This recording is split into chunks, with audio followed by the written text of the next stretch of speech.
हे दोस्तों, आप 12 महीने के काम को बस 1 महीने में कैसे कर सकते हो, अगले 15 मिनट में मैं आपको वही बताने वाला हूँ। कैसे एक कॉलेज के ड्रॉप आउट ने कई साल स्ट्रगल किया, बट फिर बस 28 दिन में उसने $440 मिलियन कमाए। और सिर्फ ये क्रेजी नहीं है, क्रेजी ये है कि वो 3 साल से स्ट्रगल कर रहा था। कई बार उसने कोशिश करी, हाथ पैर मारे, बट वो फेल हो रहा था। बट फिर कुछ तो बदला। उसका आइडिया नहीं, उसकी टीम नहीं, उसकी फंडिंग नहीं, बदला तो बस एक प्रिंसिपल, जिसकी वजह से उसने 1 महीने में 12 महीने के काम अचीव कर लिए। वो एक चीज जो उसने बदली, उसे बोलते हैं एपेक्स 30 फ्रेमवर्क। इस वीडियो के एंड होने से पहले मैं आपको बताऊंगा कि एपेक्स 30 फ्रेमवर्क है क्या। ये एक 5 स्टेप का फॉर्मूला है जिसके principles Apple, Facebook, Pixar, Google, Amazon, Airbnb और ऐसी बड़ी बड़ी जाइंट्स ने इनके प्रिंसिपल्स का यूज किया है अपने आप को $1 बिलियन कंपनी बनाने के लिए। ड्रू ह्यूस्टन, जिसने 440 मिलियन की कंपनी बनाई 28 दिन में, उसने यही फ्रेमवर्क का यूज किया। जिन प्रिंसिपल्स को अगर आप भी अप्लाई करोगे तो जो आखिरी 30 दिन बचे हैं इस साल के, वो आपकी जिंदगी के सबसे प्रोडक्टिव साल होंगे, गारंटीड। इस वीडियो में मैं आपको बताने वाला हूँ कैसे आप अपने किसी भी गोल को इस सिस्टम का यूज करके पूरा कर सकते हो। चाहे वो अपने बिजनेस लॉन्च करना हो, कोई किताब लिखना हो, कोई प्रोजेक्ट जो आपने स्टार्ट किया बट अभी तक आप खत्म नहीं कर पाए, वो कैसे खत्म कर सकते हो। ये सारी चीजें आज के इस वीडियो में आपको सीखने मिलेगी। तो अगर आप इस एपेक्स फ्रेमवर्क को समझना चाहते हो, अपने आने वाले 30 दिन को अपनी जिंदगी का सबसे प्रोडक्टिव 30 दिन बनाना चाहते हो, तो वीडियो को एंड तक जरूर देखना।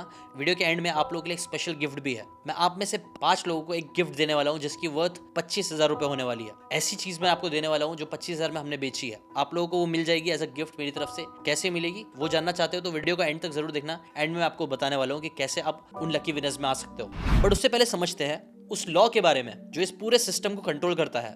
उस लॉ को बोलते हैं पार्किंसन लॉ। शायद इसके बारे में आपने पहले भी सुना होगा। 1955 में हिस्टोरियन साइरिल नॉर्थकोट पार्किंसन, उन्होंने कुछ फैसिनेटिंग डिस्कवर किया। उन्होंने डिस्कवर किया कि काम जो है ना वो एक्सपांड होता है उस टाइम में जो आपने उसको दिया। फॉर एग्जाम्पल, अगर आप किसी इंसान को एक प्रोजेक्ट खत्म करने के लिए 6 महीने दोगे तो वो 6 महीने में काम खत्म करेगा। 3 महीने दोगे तो 3 महीने, और अगर उसी काम को आप 3 हफ्ते में करने बोलोगे कैसे भी करके, तो बहुत ज्यादा चांसेस है कि वो 3 हफ्ते में भी कंप्लीट कर दे। आपको शायद आपका पूरा सिलेबस खत्म करने के लिए पूरा साल मिलता है, 6 महीने मिलते हैं। आप 6 महीने कुछ नहीं करते हो, लेकिन आखिरी के महीने, आखिरी के कुछ हफ्ते और आखिरी के कुछ दिन में आप इतना पढ़ लेते हो जितना शायद आपने खुद ने भी एक्सपेक्ट नहीं किया था। राइट, यही है पार्किंसन लॉ। और चीजें और भी इंटरेस्टिंग होती है। एक स्टडी बताती है यूनिवर्सिटी ऑफ कैलिफोर्निया की कि जो लोग टाइट डेडलाइन सेट करते हैं वो अपने प्रोजेक्ट को 3 गुना कम टाइम में कंप्लीट करते हैं 87% क्वालिटी के साथ। मतलब सिर्फ 13% क्वालिटी अगर आप सेक्रीफाइस करने के लिए तैयार हो तो आपकी जो स्पीड है वो 300% ज्यादा हो सकती है। सिर्फ इसके बारे में सोच के देखो, ये पावर है पार्किंसन लॉ का। और इसी लॉ को ड्रू ह्यूस्टन ने एक्सट्रीम में यूज किया। तो चलो देखते हैं उनकी कहानी।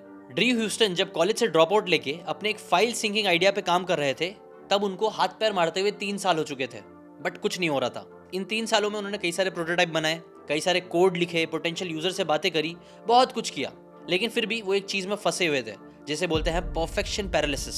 इस चीज में फंसने की वजह से वो लॉन्च ही नहीं कर रहे थे। और अब सिर्फ 4 महीने बचे थे उनकी फंडिंग खत्म होने के लिए। तब उनके को-फाउंडर ने सीधा सीधा बोल दिया कि अगर हम अगले 30 दिन में अपने प्रोडक्ट को लॉन्च नहीं करेंगे तो हमारे सपनों के दरवाजे पे ताला मारना पड़ेगा। 30 दिन, दैट्स इट।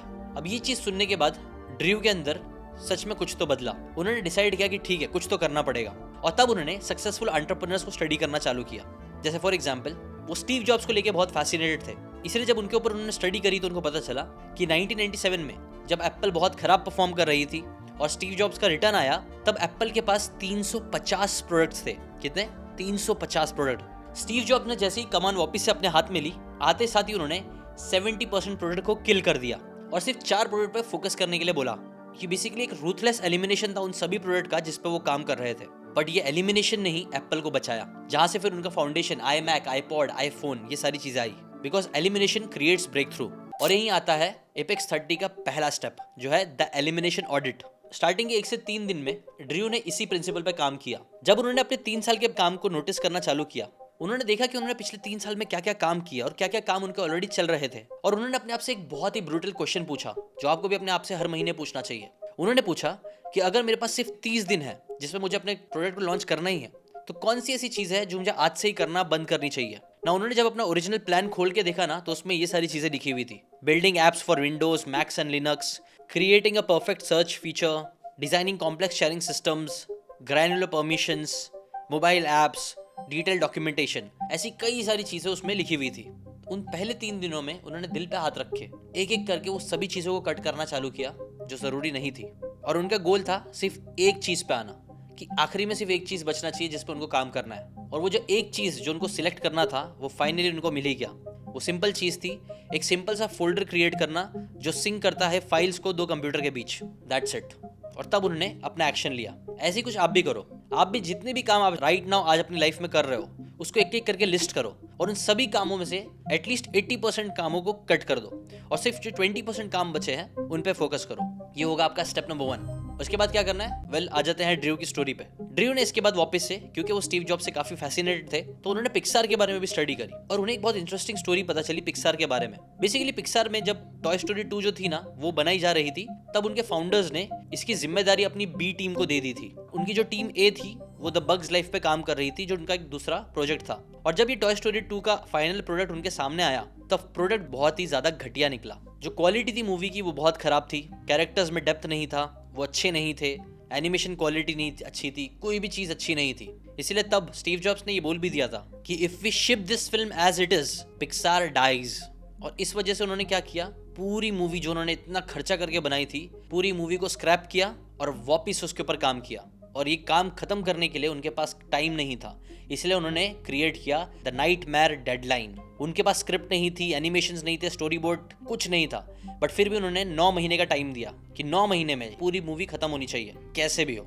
नॉर्मली पिक्सार की जो मूवी थी तब खत्म होने के लिए उनको 4 साल लगते थे, लेकिन ये इम्पॉसिबल डेडलाइन देने की वजह से हुआ ये कि 9 महीने इन्होंने बहुत मेहनत से काम करी। जो टीम थी वो 14 से 18 घंटे दिन के काम कर रही थी। एनिमेटर्स जो थे वो स्लीपिंग बैग्स में काम कर रहे थे। पूरी सीक्वेंस रीराइटिंग ओवरनाइट हुई, कैरेक्टर रीडिजाइन हुए। पिक्सार पूरा एग्जॉस्ट होकर कोलैप्स होने वाला था, बट फिर भी उन्होंने डिलीवर किया। उसका रिजल्ट क्या आया?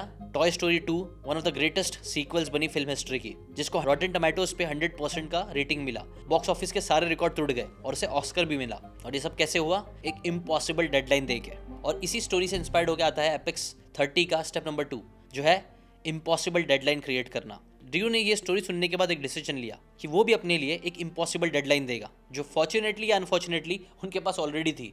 जहाँ पहले वो अपने आप को 30 डेज, एक महीने के गोल सेट करते थे, अब उन्होंने डेली गोल सेट करना चालू किया। उसके लिए उन्होंने पब्लिक कमिटमेंट भी दे दी टीम को और इन्वेस्टर्स को कि वो अप्रैल 1 को लॉन्च करेंगे, चाहे कुछ भी हो जाए। उन्होंने अपने पोटेंशियल कस्टमर को ये भी बोल दिया कि आपको 1 तारीख को आपका प्रोडक्ट मिलने वाला है, जिससे उनके ऊपर एक प्रेशर आ गया। अब ये प्रेशर के साथ करे क्या? वेल, यहीं पे आता है स्टेप 3। यहाँ पे ड्रू ने अपनी उस रिसर्च का यूज़ किया जो उन्होंने गूगल को स्टडी करते हुए मालूम पड़ी थी। उनको पता चला कि गूगल जो है ना वो कोड येलो कोड रेड करके डीप वर्क स्प्रिंट्स में जाते हैं। मतलब जब भी जीमेल, सर्च, क्रोम को कोई क्रिटिकल चैलेंज आता तो गूगल इनिशिएट करती कोड येलो या कोड रेड, जहाँ पे वो लोग मिल जाते और अपने आप को लॉक करके डीप वर्क करते। उनकी टीम शट ऑफ कर लेती एक्सटर्नल कम्युनिकेशन। इंजीनियर्स कई बार हफ्तों तक गायब हो जाते, कोई मीटिंग नहीं, कोई डिस्ट्रैक्शन नहीं, सिर्फ उस प्रॉब्लम को खत्म करना।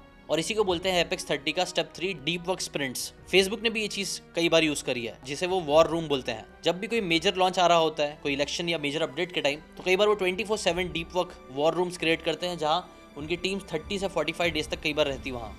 सो इसी चीज़ों से इंस्पायर्ड होके ड्रू ने भी यही करना चालू किया। उन्होंने अपने लिए एक लेसन बना दिया कि guard your attention like your life depends on it. Drew ने क्या किया कि वो एक छोटे से अपार्टमेंट में अकेले रहने लग गए। उन्होंने अपने सारे नोटिफिकेशन टर्न ऑफ कर दिए और वो 90-90 मिनट्स के ब्लॉक में काम करने लगे, जहां वो अपने आप को 20 मिनट का ब्रेक देते और फिर काम करते। कोई मीटिंग नहीं, कोई ईमेल नहीं 5 बजे से पहले, कोई सोशल मीडिया नहीं। वो सुबह 6 बजे से 8 बजे तक काम करते और इसके बीच में 6 घंटे की एक्चुअल कोडिंग होती, बाकी टाइम वो ब्रेक लेते या रेस्ट करते। और इसका मैथ्स कुछ ऐसा हुआ, सिर्फ 20 दिन में 6 घंटा काम करने की वजह से उन्होंने 120 घंटे का डीप वर्क किया। रिसर्च बताती है कि 1 घंटा डीप वर्क में काम करना वैसा ही है जैसे 3-4 घंटे डिस्ट्रैक्टेड काम करना। मतलब अगर एक इंसान ऐसा करना स्टार्ट करे तो वो 3 महीने का काम सिर्फ 20 दिन में कर सकता है। ये वो सबसे इंपॉर्टेंट लेसन था जिसने ड्रू को 28 दिन में अनबिलीवेबल रिजल्ट्स दिलाने में हेल्प करी। इसीलिए मैं चाहता हूँ कि इस लेसन को आप डीपली समझना, और इस लेसन को डीपली समझने के लिए एक किताब है जिसका नाम है deep work by Cal Newport. ये बुक हो सके तो ज़रूर एक बार लाइफ में ज़रूर पढ़ना, बट अगर आप नहीं पढ़ सकते हो तो भी कोई बात नहीं। हमने आपके बिहाफ में इस बुक को पूरा स्टार्ट से लेकर एंड तक पढ़ा, उसकी डिटेल समरी बना के एनिमेशन में इस किताब का एक कोर्स जैसा बना के हमने क्रिएट कर दिया है। ऐसी डीप वर्क जैसी और भी कई सारी किताब है। सिर्फ 99 रुपीज़ के सब्सक्रिप्शन में आपको 66 से ज़्यादा किताबें मिलने वाली है, और ये सारी किताबें आप एकदम ईजिली वीडियो फॉर्मेट में, जैसे कैसे नेटफ्लिक्स पे मूवीज़ देखते हैं वैसे ही आप समरी बोर्ड पे एज अ मूवीज़ आप इन किताबों को देख सकते हो। 3-3, 5-5, 10-10 मिनट के चैप्टर्स है जो एक एक वीडियो में देख के आप पूरी किताब को एक दिन के अंदर खत्म कर सकते हो। तो अगर आप उसमें इंटरेस्ट रखते हो, और अभी एक स्पेशल ऑफर भी चल रहा है जिसमें आपको 90% ऑफ में सब्सक्रिप्शन मिल जाएगा। जहाँ 999 का सब्सक्रिप्शन था, आपको सिर्फ 99 में इसका प्लैटिनियम मेंबरशिप मिल जाएगी। तो उसकी लिंक नीचे दी हुई है, जाके अभी सब्सक्राइब कर लो। Now let's go back to again ड्रीव स्टोरी। सो चौथा लेसन जो ड्रीव ने सीखा वो एयरबीएनबी से सीखा। एयरबीएनबी जब लॉन्च हुआ था सिर्फ 3 मैट्रेसेस के साथ लॉन्च हुआ था। उनके पास 3 मैट्रेसेस थे, एक सिंपल सी वेबसाइट थी और एक सीरियल बॉक्स था जिसमें ओबामा, ओज एंड कैपेन मैकैन्स थे ताकि वो जिंदा रह सके। बस इतनी सी चीज़ों के साथ उन्होंने एक कंपनी स्टार्ट करी जो आज 100 बिलियन से ज़्यादा की वैल्यूएशन रखता है। और यही आता है एपेक्स 30 का स्टेप नंबर 4, MVP मेंटालिटी।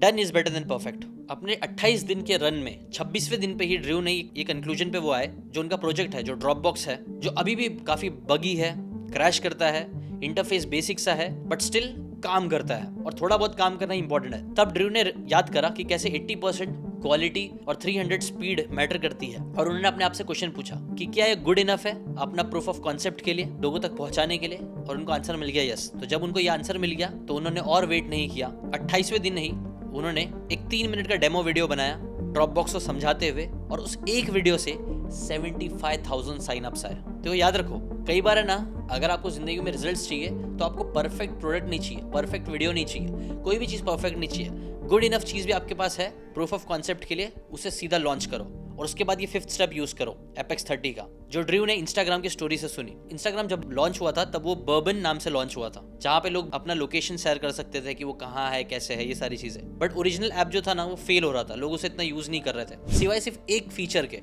वो एक फीचर था फोटो का फीचर, फोटो फिल्टर्स। तो जैसे ही उनको समझ में आया इंस्टाग्राम के फाउंडर्स को कि हमारे बाकी सारे फीचर्स यूज नहीं हो रहे, सिर्फ यही फीचर यूज हो रहा है, तो उन्होंने बाकी सारे फीचर्स को अगेन एलिमिनेट किया और उसको एक फीचर जो काम कर रहा है उसके ऊपर ही डबल डाउन किया। और इसी को बोलते हैं द फीडबैक लूप।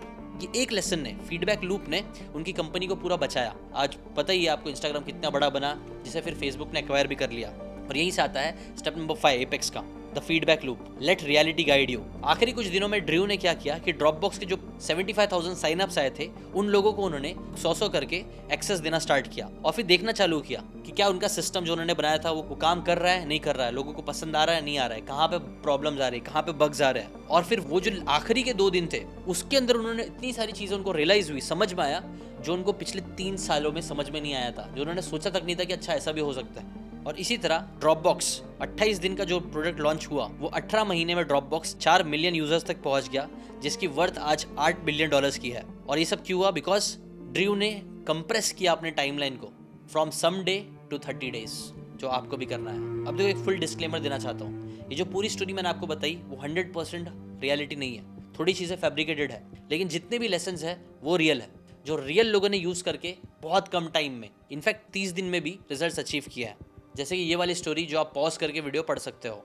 ये रियल स्टोरी है। बट मैंने ये पूरी स्टोरी क्यों बनाई? ताकि आपको एक framework step by step as एक कोर्स की तरह पूरा लेसन्स मिल जाए, जो इजी टू रिमेंबर भी हो। ठीक है ना? तो समरी, अगर मैं आपको ये पूरे वीडियो की समरी बताऊं तो अगेन ये समरी आपको यहाँ पे स्क्रीन पे दिख रही होगी, एक बार इसको पढ़ लो, रिवाइज कर लो। और अब है आपके लिए एक चैलेंज, जो मैंने आपको बोला, अगर आप गारंटीड चाहते हो कि ये चीज़ें काम करें तो आपके ये एक्सरसाइज आपको जरूर करनी है। पहला, वो कौन सा एक प्रोजेक्ट है, कौन सा ऐसा गोल है जो आने वाले 30 दिन में, साल के एंड होने से पहले आप पूरा करना चाहते हो? कोई एक चीज़। अगर आप वीडियो साल के एंड होने के बाद देख रहे हो, नए साल में देख रहे हो, तो कोई बात नहीं, अगेन पूरे साल का वेट मत करना, अगले 30 दिन में आप क्या अचीव कर सकते हो वो लिखो। दूसरी चीज़, कौन सा एक आउटकम आपको 30 दिन में चाहिए ही चाहिए, वो लिखो। तीसरी चीज़, कौन सी वो सारी चीज़ें हैं वो एक आउटकम को पाने के लिए आपको कट ऑफ करनी पड़ेगी, खत्म करना पड़ेगा, एलिमिनेट करना पड़ेगा, वो लिखो। और नेक्स्ट सबसे इंपॉर्टेंट लास्ट चीज़, अभी, आज, राइट नाउ आप वो कौन सा स्टेप ले सकते हो उस गोल तक पहुंचने के लिए। ये सारी चीज़ें अगर हो सके तो कमेंट में भी लिख देना, पब्लिकली अनाउंस भी कर देना। ठीक है? प्लस आप चाहते हो कि अगर आपके ये गोल्स एक्चुअल में आने वाले 30 दिन में पूरे हो तो अपने माइंडसेट पे ज़रूर काम करते रहना, बिकॉज टू बी ऑनेस्ट जब तक ये स्ट्रांग रहेगा तब तक आप अच्छे से काम कर पाओगे। यहाँ पे वीकनेस हुआ तो आप काम नहीं कर पाओगे। एटलीस्ट मैंने तो ये चीज़ नोटिस करी है। And last but not least, अगर आप अपने माइंडसेट को ऐसे ही इंप्रूव करते रहना चाहते हो तो देखो, ये सारी किताबें जो है वो काफ़ी बड़ी होती है, और मुझे पता है आप लोग को ये सारी पूरी किताबें पढ़ने काफ़ी बोर होता होगा। इसलिए यहीं पे आता है हमारा समरी बोर्ड, जहाँ पे हमने इन किताबों को जितना हो सकता था छोटा करते हुए, जितना छोटा कर सकते थे उतना छोटा किया, लेकिन ये मेक श्योर किया कि इसके जितने सबसे पावरफुल लेसन्स हैं वो आपको मालूम पड़ जाए, उसका टेस्ट आपको मिल जाए, चैप्टर वाइज स्ट्रक्चर्ड तरीके से। सो अगर आप उस चीज़ में इंटरेस्ट रखते हो तो 66 से ज़्यादा किताबें सिर्फ 99 रुपीज़ के सब्सक्रिप्शन में ऑफर में मैं आपको दे रहा हूँ। इससे पहले कि ऑफर खत्म हो जाए हम इसका प्राइस बढ़ा दें। जो प्रीमियम मेंबरशिप है अगर आपको 999 के बजाय सिर्फ 99 रुपीज़ में चाहिए तो अब भी जाके ले लो।